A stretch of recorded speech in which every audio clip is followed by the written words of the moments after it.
The Queen's Club could stage a new tournament in the lead up to Wimbledon. The British grass season could be revamped as Queen's looks to stage a WTA tournament for the first time in more than 50 years. The West London club currently serves as the host venue for an ATP 500 tournament in the run-up to Wimbledon.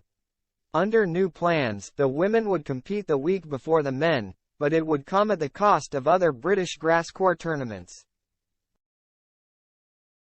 The WTA Tour could return to the Queen's Club as early as next year, according to the BBC, as both the LTA and the All England Club hope to bring women's tennis back to London for the first time since 1973. Queen's already hosts the ATP 500 tournament, which begins 2 weeks before the start of Wimbledon. If the WTA sanctions the new event, the women would compete before the men, in the week after the French Open. But the plans put the current British WTA tournaments in Nottingham, Birmingham and Eastbourne in jeopardy, as Queen's would likely replace one of the offerings in the Midlands.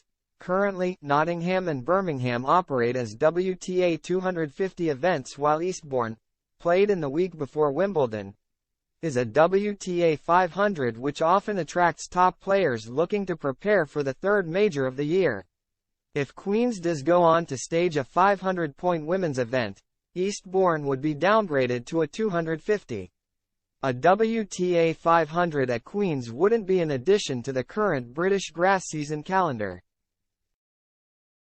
which means that one of Nottingham or Birmingham would likely have to give up their current tournament so the London event can take place. For now, the LTA says that no final decisions have been made. The LTA and the All England Club have been reviewing the grass court season with the intention of improving the experience for fans and players, Britain's governing body for tennis told the BBC. We continue to discuss the future grass court calendar with the ATP and WTA. However, at the moment no final decisions have been taken. If Queen's is granted a new WTA tournament, it will be the first time in more than 50 years that the Women's Tour will come to London. The last women's singles event took place at the club in 1973, with Olga Morozova beating Evonne Goolagong-Collie in the final.